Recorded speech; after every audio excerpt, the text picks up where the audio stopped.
লা ইউমিনু আহাদুকুম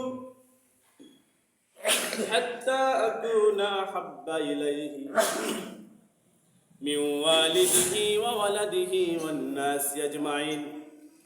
রাসূলুল্লাহ সাল্লাল্লাহু আলাইহি ওয়াসাল্লাম বলেন, পৃথিবীর জমিনের মধ্যে যখন একটি মানুষ তার সন্তান, তার পিতামাতা, তার দেশ, তার ধর্ম, তার দল সবচাইতে বেশি আমি রাসূলকে ভালোবাসবে না, সে কোনোদিন খাঁটি মুমিন হতে পারবে না। যখন পৃথিবীর সবচাইতে আমি রাসূলকে বেশি ভালোবাসবে, সে হবে খাঁটি মুমিন। আমাদের সকলের ইমানের দাবি, পৃথিবীর জমিনের মধ্যে সবচাইতে বেশি ভালোবাসতে হবে রাসূলুল্লাহ সাল্লাল্লাহু আলাইহি সাল্লামকে।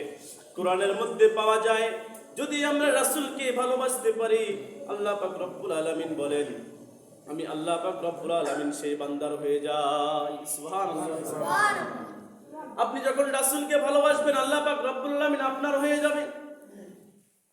দেখেন, আমি যে আয়াতটা বলছিলাম, ওমা খালাকতুল জিন্না ওয়াল ইনসা ইল্লা লিয়াবুদুন, আল্লাহ পাক রব্বুল আলামিন মানুষ এবং জিন জাতিকে শুধুমাত্র কেবলমাত্র পাঠিয়েছে ইল্লা লিয়াবুদুন, ইবাদত করার জন্য।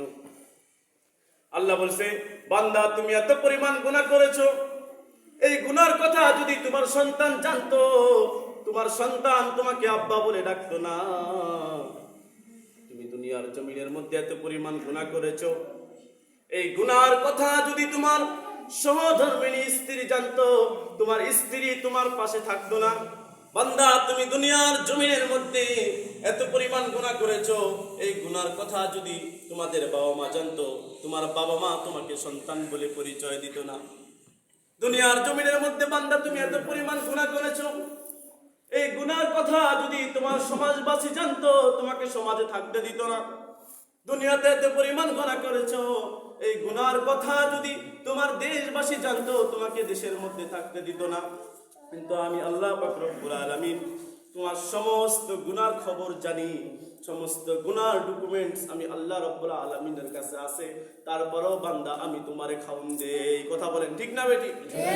এত পরিমাণ গুনার কথা আমি আল্লাহ পাক রব্বুল আলামিন জানি, জানার পরও আজ পর্যন্ত আমি বাতাস বন্ধ করি নাই। এই গুনার কথা জানার পরেও আমি রিজিক বন্ধ করি নাই। বান্দা, আমার নাম হচ্ছে লা তাকুনাতু মির রাহমাতিল্লাহ। ও বান্দা, আমি তো দয়ার সাগর আল্লাহ। বান্দা তুমি যতই গুনাহ করো না করো, হাজার হাজার গুনাহ করেছো, উহুদ পাহাড় পরিমাণ গুনাহ করেছো, কিন্তু যখন আমি আল্লাহ পাক রব্বুল আলামিনের কাছে তওবা করবে, আমি আল্লাহ পাক রব্বুল আলামিন তো লা তাকুনাতু মির রাহমাতিল্লাহ, আমার রহমতের কাছে